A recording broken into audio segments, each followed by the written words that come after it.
હવે વાત કરીશું વડોદરા શહેરની તો વડોદરાના તરસાલી વિસ્તારમાં શ્રીનાથજી કાર્ગો ટ્રાન્સપોર્ટ ઓફિસમાંથી દારૂનો મોટો જથ્થો ઝડપાઈ ગયો છે।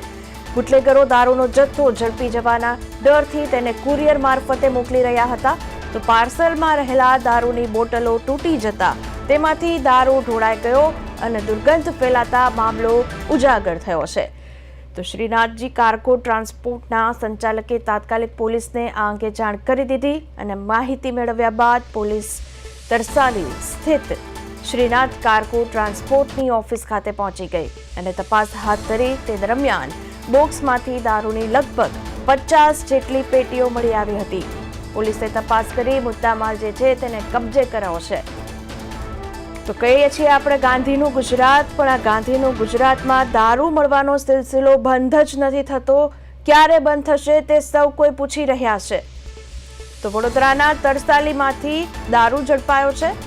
શ્રીનાથ કાર્ગોની ઓફિસમાંથી આ દારૂનો જથ્થો જે છે તે જપ્ત કરી દેવામાં આવ્યો છે। ટ્રાન્સપોર્ટમાં મંગાવવામાં આવ્યો હતો દારૂનો જથ્થો પકડી પાડવામાં આવ્યો છે। તો ફોન લાઈન પર સંવાદદાતા તુષાર પટેલ આપણી સાથે જોડાયા છે। તુષાર, વડોદરામાં દારૂ ઝડપાયો છે, ગાંધીનું ગુજરાત આપણે વાત કરી રહીએ છીએ, પણ આ દારૂ મળવાનો અને જથ્થો જપ્ત કરવાનો સિલસિલો ક્યારે બંધ થશે તેના પર અત્યારે સૌ કોઈની નજર છે, તે સૌ કોઈ પૂછી રહ્યા છે અને આ કંઈક નવો કિમિયો અજમાવ્યો છે ટ્રાન્સપોર્ટમાં દારૂ। શું છે વધુ વિગતો તુષાર?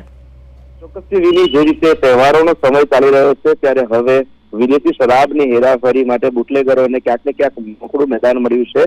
અલબત્ત જે રીતે સ્ટેટ મોનિટરિંગ ટીમ અને પોલીસ વિભાગની વિવિધ એજન્સીઓ દ્વારા આવા બુટલેગરો સામે સખત કાર્યવાહી કરવાનું છેલ્લા કેટલાય દિવસોથી ઓપરેશન હાથ ધરવામાં આવ્યું છે ત્યારે હવે બુટલેગરોએ દારૂ ઘૂસડવા માટેના અલગ અલગ નવા કિમિયાઓ ઉપર હાથ અજમાવ્યા છે।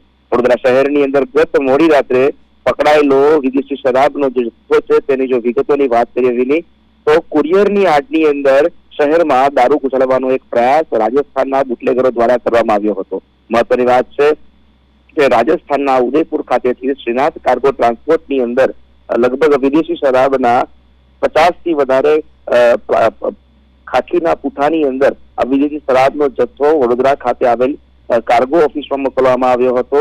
જ્યારે કાર્ગો ઓફિસની અંદર આ જે સામાન ટ્રાન્સપોર્ટ થતો હતો તે દરમિયાન અંદર રહેલી કાચની બોટલ ફૂટી જતા ટ્રાન્સપોર્ટર જે છે તેને ખબર પડી હતી કે આની અંદર કઈ સંદિગ્ધ વસ્તુઓનું હેરાફેરી થઈ રહી છે। ત્યારબાદ તેને બોક્સ ખોલ્યું હતું અને બોક્સ ખોલતા તેની નજરે આ વિદેશી શરાબની બોટલો પડી હતી અને તેને તાત્કાલિક શહેર પોલીસ વિભાગને જાણ કરી હતી। પોલીસ વિભાગની અંદર પીસીબીની જે ટીમ છે પીસીબીની ટીમ અને તેના કર્મચારીઓ ઘટના સ્થળે દોડી આવ્યા હતા અને તેઓએ 50 થી વધારે પુઠાની અંદર ભરેલો જે વિદેશી શરાબ છે તેનો જથ્થો છે તે જપ્ત કર્યો હતો। અલબત્ત કાર્ગો કંપનીના જે શેઠ છે તેના દ્વારા જ આ માહિતી પોલીસને આપવામાં આવી હોવાને કારણે પોલીસ દ્વારા જેને કુરિયર મોકલ્યું છે તે બુટલેગર અને કોને મોકલવાનું હતું તે અંગેની તપાસ આજે હાથ ધરવામાં આવી છે। જી તુષાર, સમગ્ર માહિતી આપવા બદલ તુષાર આપનો આભાર। તો વડોદરાની અંદર દારૂ મળી આવ્યો છે, પોલીસ દ્વારા 50 જેટલી પેટીઓ જે છે તે જપ્ત કરી દેવામાં આવી છે।